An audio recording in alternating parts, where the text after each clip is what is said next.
Here's a guy, an elderly man, sitting in a chair. He's got a pole, and on his pole is a sign that blocks flock and says something like no flock or something like that. Well, he's not allowed to do that in a public space.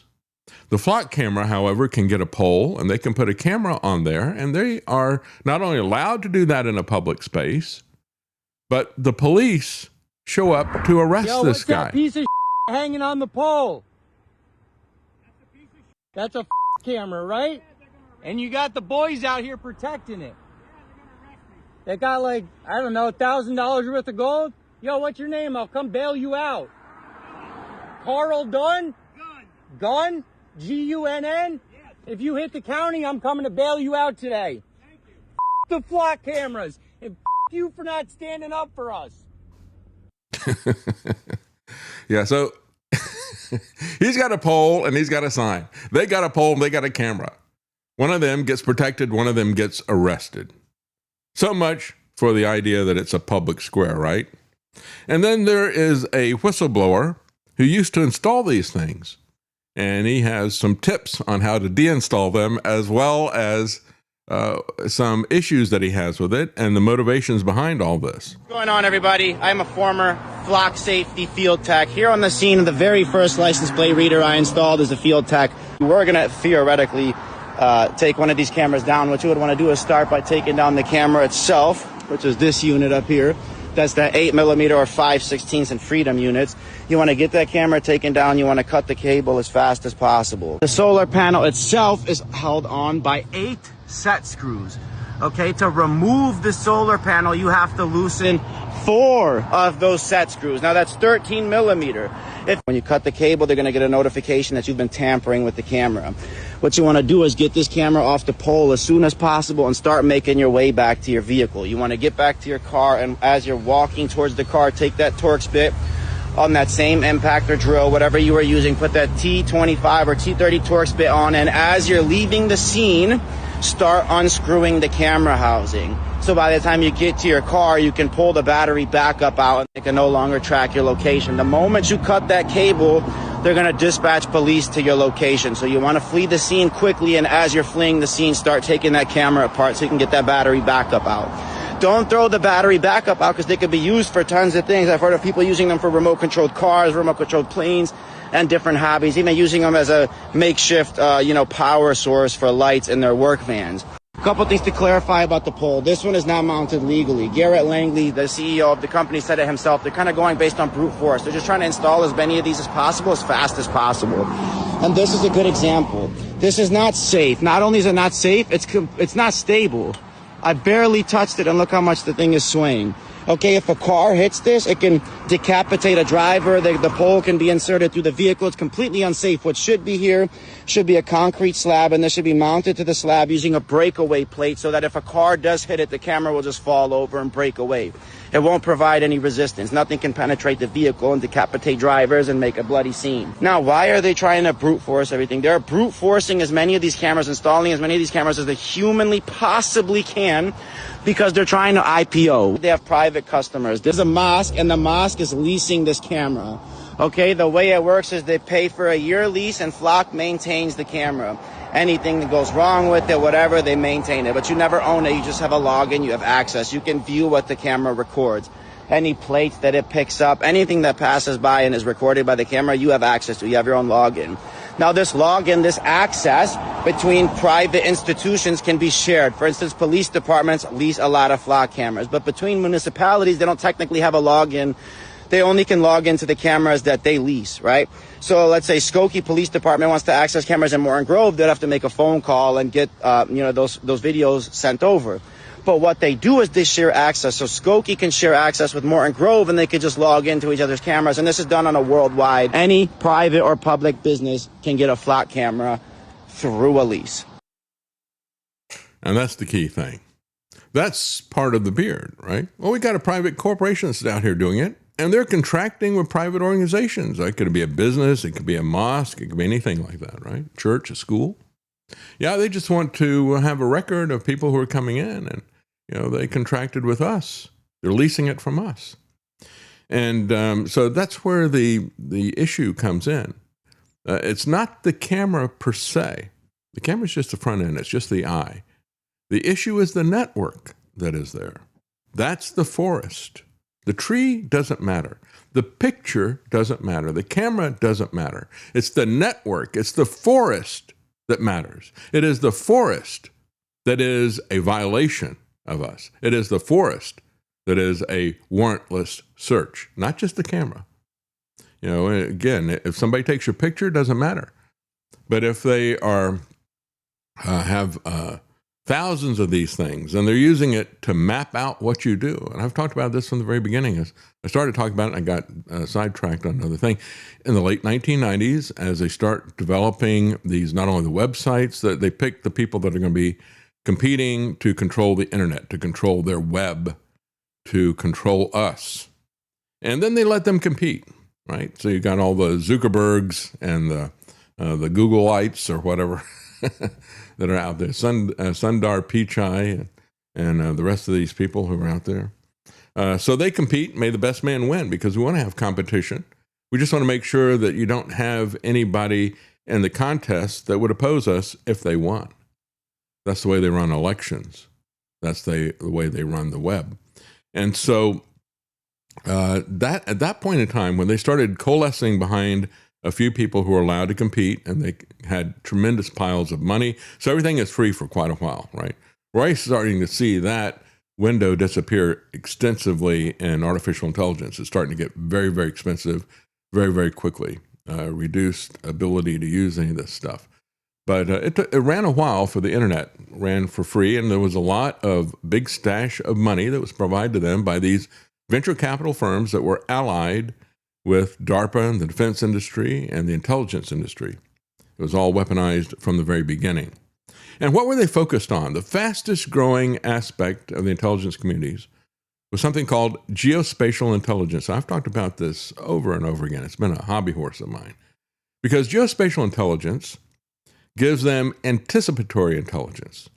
The original AI, right? Even before they had AI, they could look at your metadata. They could look at a lot of these other things that they were collecting. They could look at your movements, and they could anticipate what you're going to do next.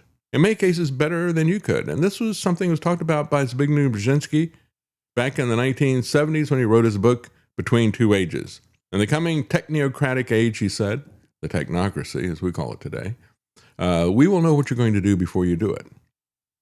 And they knew what they were going to do before they did it as well. It was their scheming. But this geospatial intelligence is really what this is all about. Don't let them fool you by just pointing to, well, it's nothing but a camera, right? Not a big deal, right? When the government installs these surveillance systems, citizens may demand hearings, records, policies, and legal justification. But when a shopping center or a homeowners association or a mosque or a church or a school installs the sensor and later opens the data to the police, now responsibility becomes diffused. And so it's something of a shell game. And this is the key difference, really, between the way this is rolling out in America versus China. As I said before, China just comes in and says, you're going to do this, and they have to do it. Here they have to pretend that it's not really them. Plus, this allows them to wet their beak, as the mafia figure would say. Lets them profit personally out of this stuff as well. This is very much like when they use civil asset forfeiture. They say, well, you don't have any due process because you haven't violated a law. You violated a rule from a bureaucracy. And since it's a rule from a bureaucracy, it doesn't, the Bill of Rights does not apply. So you don't get to have a presumption of innocence. You don't get to have a jury trial or all the rest of these things, excessive punishment, all the rest of it. If this is something coming from the bureaucracy, they can do whatever they want. And the Bill of Rights doesn't apply. And that's the reason why the Congress has kicked over their responsibility of so many of these things to the bureaucracy. Because the FAA can come in at some point, they say, well, we're going to start licensing drones. Remember when they first did that? And they put it down at a ludicrously low weight, even to the extent that technically toy drones would have to be registered with them. Oh, it's all right. It's only a $25 fee. But if we catch you using this thing without a registration, we're going to charge you, what was it, $20,000 or something like that. That's excessive, right? But they say, well, the Constitution doesn't apply. We can do whatever we want to. We're a bureaucracy. We're making rules, not laws. Laws are made by your elected representatives. It's like, no, they aren't. They are too busy holding show hearings. They have the president issuing executive orders, and they have the bureaucracy issuing rules. That's the way Washington works now. Forget about Schoolhouse Rock. That no longer applies. In March of 2025, Flock announced that it had raised another $275 million, and they have raised capital that is nearly $1 billion, $950 million. They're getting it from the usual suspects. Isn't it interesting? It's always the same few that own and control everything. Andreessen Horowitz, Peter Thiel's Founders Fund, Bedrock, and many others. Same names keep showing up all the time. Y Combinator is another one. Reuters reported that they're nearly at $1 billion in terms of funding. And of course, as they point out in this article from Free Thought Project, proliferation was actually the product. They had to do this massive rollout because that is the business model of Silicon Valley. Move fast and break things. Get it up to scale really big. If you get it scaled really big, now it's worth a lot of money. Central question is not whether a camera has ever helped to find a murderer. It's whether the possibility of finding a murderer justifies continuously logging everyone else. You see, that's the same principle behind Marsha Blackburn's Kids Online Safety Act, or the parallel horrific censorship that is rolling out in the UK. They call that the Online Censorship Act. She just added kids at the front, but their justification is largely to protect kids. So how do you protect kids? Well, you make everybody else prove their identity. And first you strip the parents away from the children so they can't protect them. That's right. Then you put them in a school where the people there aren't just not going to protect them, but possibly actively predatory towards them. Mm-hmm. Mm-hmm. That's right. Yeah. It's problem, so cynical, reaction, solution. Isn't it cynical to talk about protecting the kids when you look at what they've done with schools, when you look at what they've done with the vaccines and all the rest of the stuff? And I'm not even talking about the Trump shot, the COVID vaccine. I'm talking about the fact that, what was it now, 40 years, let's see, it was 40 years ago, 1986, the act that said that the pharmaceutical companies, even though at that point in time they only had 3 vaccines, now they got 72. But even then, they were doing so much damage to kids, they were going to be put out of business, so they protected them to abuse the kids. So Marsha Blackburn, don't talk to me about protecting kids. If you're not going to stop the vaccines, if you're not going to protect them from the genetic code injections of Donald Trump, don't talk to us about protecting kids. You know, they always say, well, in conservative states, we're not going to push this DEI and CERT and all the rest of it. We're not going to have the gender gaslighting, right? Whatever. But that's only the most extreme abuse of the kids that we see in the school system. But you are directly abusing the kids with these shots and these vaccines, and you won't stop that, will you? A photograph is not necessarily a tracking system, but having billions of searchable photographs turns it into one. That's exactly what I was saying. You got to get rid of the idea that a single camera is a threat to you. It's not the single camera, it's the network behind it. It's not the tree, it's the forest that you can't see because you're only looking at that tree, that pole that they've got there. In a 2026 interview, the CEO of Flock described the public policy question as deciding what degree of, listen to this, quote, privacy erosion, unquote, Americans are willing to accept in exchange for increased safety. Again, this is always the fool's bargain of trading liberty for the promise of security. Matter of fact, Benjamin Franklin took that on directly. This is not anything new. It's human nature. They always promise to keep you safe if they take your liberty. As he said, those who will do that don't deserve liberty. And I would say history has shown us that they don't get it either. It is a zero-sum game. To the extent that you have sacrificed your liberty, to that extent, you are a prisoner, a slave. And they are never truly safe, are they? There's also the fact that the government cannot engage in proactive measures. All of their measures are reactive. That's right. Even if you believe this is a good thing, sit down and think to yourself, what good does this do you if you're the first person a murderer targets? This allegedly could be used to help them track down a murderer after he has committed a crime. Yeah.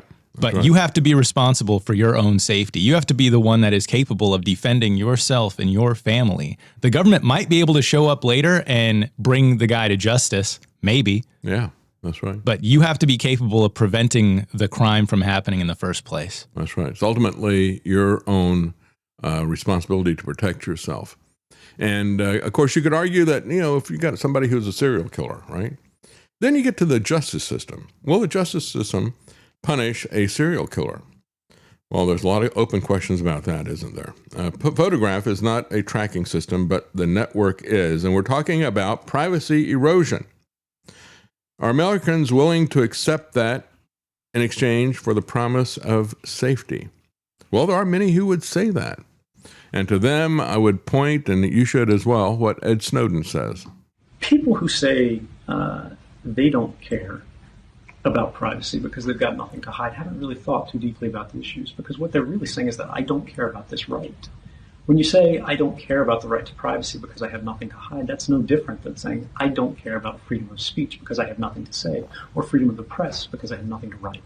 There's a seriously concerning trend in many liberal and advanced democracies where we see a growing appetite in government to narrow the limits of our rights. A draft speech that was quoted recently by David Cameron after the election implied that simply because you're following the law, simply because you haven't done anything wrong, doesn't mean you'll be exempt from governmental interference in your private life. And this is an extraordinary departure from the traditional operation of liberal societies. The whole point of the law is that's the standard of behavior that you are held to. To go beyond that and to say that the government's going to take a role not only in saying what is and is not lawful, but to actually say what is and is not proper behavior, reasonable thinking, an extreme idea, empowers the government in a way that I think without precedent in the kind of world that we grew up in. And we need to ask serious questions about, do we want to leave our children a less free world than the one that we ourselves inherited? And do we want to ignore the foundations of Western civilization? He talked about the growing appetite of government. I would say that it's because they can smell what's coming. I've had situations. I didn't participate in sports, but I did a lot of water skiing when I grew up in Florida, and that was we would do it for a very long time, and that was a lot of exercise. Pulling back against that boat that's pulling you. And so we get really hungry. And I remember that many times there'd be a barbecue as well. And you would pull up and you're already hungry, right? Just like the government is already hungry for this stuff. They already want to do these things to us. Then you smell the barbecue smoke and it becomes almost uncontrollable. That's what's happening right now. They can smell the smoke of this barbecue that is being cooked in Silicon Valley. It's on the cusp of them having it. It's right there, and it is feeding their hunger that they've always had. This has always been the hunger of people in power. And they are moving heaven and earth to get this stuff through. The Supreme Court has repeatedly recognized that aggregated location data can reveal intimate details about a person's life, even when individual movements occur in public or the records were maintained by a private company. This is what geospatial intelligence is really about. And so we're going to take a quick break, folks, and when we come back, we're going to continue with this, and we're going to get into what's going on with the data centers. What is Trump up to with these data centers? Well, I think we know. He's began his administration greasing the skids for artificial intelligence, and of course, combining it with mRNA technology. What do you think they're going to do with this network when they declare the next pandemic? Not really much to guess about with that, is there? Yeah, as we saw when I was playing that Snowden clip, whoever put that up, put up a little cartoon on the left side of the image there. And it's somebody holding a brain. The guy says, "No, thanks. I think privacy is only for criminals." We've heard that over and over again, haven't we? Whenever they want to get rid of something, oh, it's only criminals that are using this. So we heard that with Bitcoin, for example, cryptocurrency. And of course, that's not private, but they still threw that out there saying it's criminal because they wanted to stop it. Same tactic that they use when they say, well, we got to protect the kids, so give us your ID. Good example of this, the constitutional line is already under litigation, says Free Thought Project. Norfolk, Virginia became one of the first major battlegrounds. The city installed roughly 176 flock cameras. 2 residents obtained records showing that the system had photographed their vehicles hundreds of times. They sued, arguing that Norfolk had created a warrantless tracking network capable of reconstructing ordinary residents' movements. Again, that is the geospatial intelligence that's there. And another example of this was January the 6th, when they started arresting people who were merely in the area. No indication of criminal behavior whatsoever. You just were suspect because you're in the area. And then Bank of America chimed in and said, and we'll coordinate that with anybody who has used our card to purchase guns. So they sued, and January 26th this year, federal judge ruled that Norfolk's system that was on the specific record before the court did not violate the Fourth Amendment. So that may look like a victory for Flock, but it wasn't a complete victory because there was kind of a footnote to it. The ruling noted that a denser camera network, longer retention period, or a more sophisticated analytical capability could change the constitutional analysis. Well, that's where we are, folks. We have a constantly increasing and more dense camera network. Who knows about how long they're going to retain things, but they have the ability now with these AI data centers that they're building to change the constitutional balance of this. Again, don't get caught up on one camera. It is the network. Just like it's not a data center, it is a surveillance center. Call it that. AI identifies additional attributes and separate databases become interoperable, I should say. That is the key thing also about this. The fact is that they used to have different jurisdictional areas, as that guy who used to work for them said, well, you know, the data that's here, that's only accessible directly by this municipality. But if they want to, they can set up an agreement where they share this information with adjacent cities.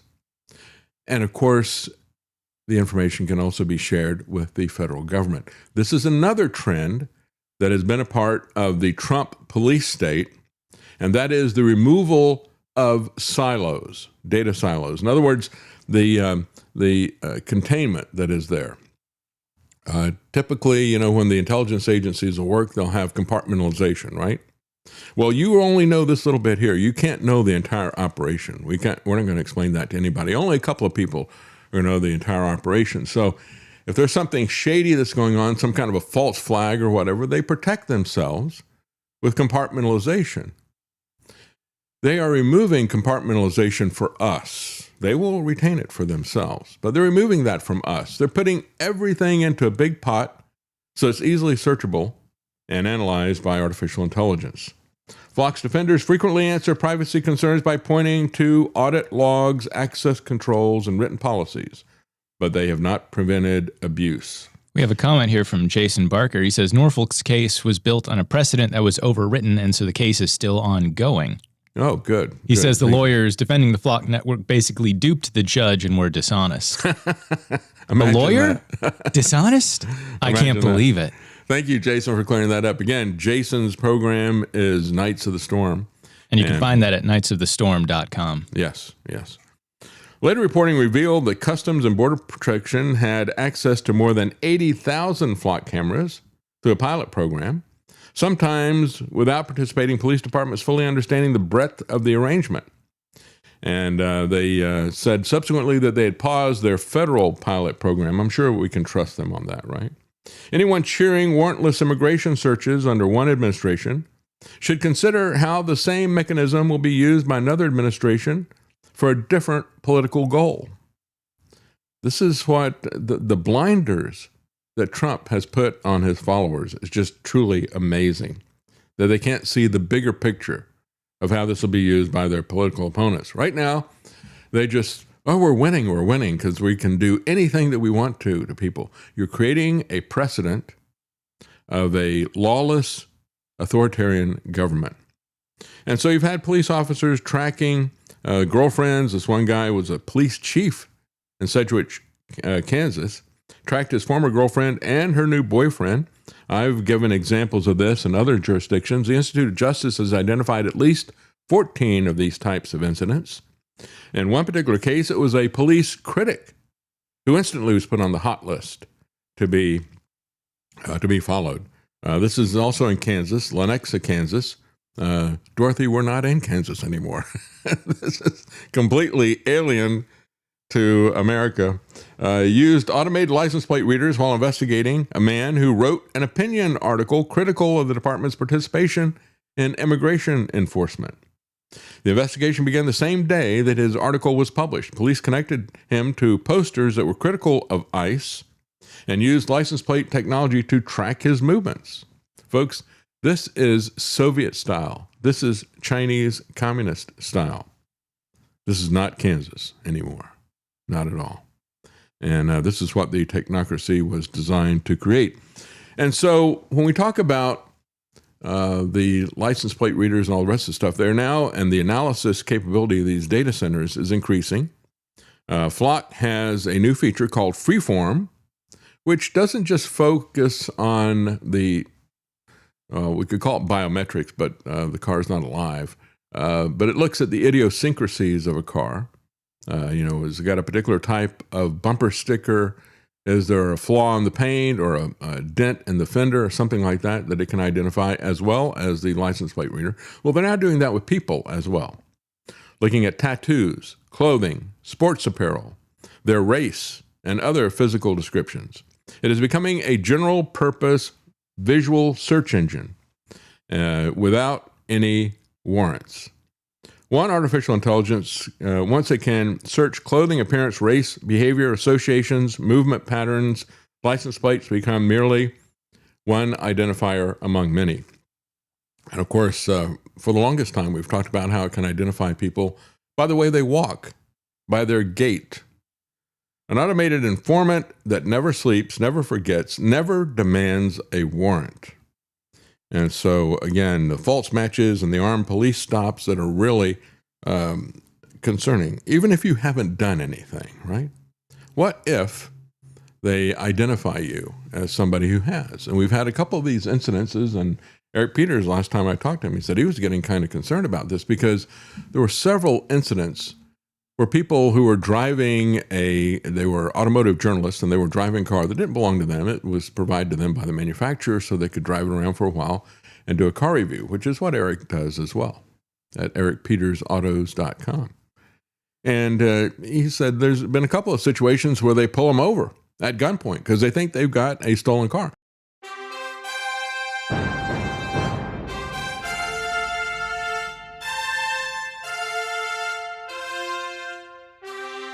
The common man.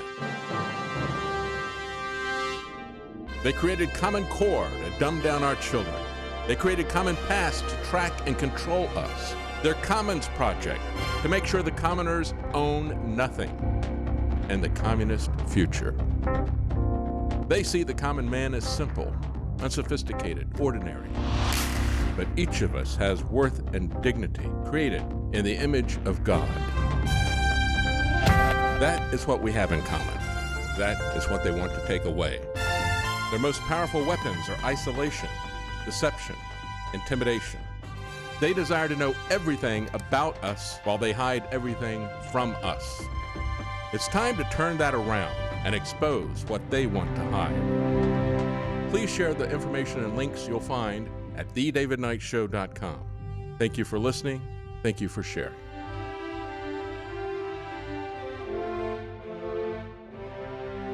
If you can't support us financially, please keep us in your prayers.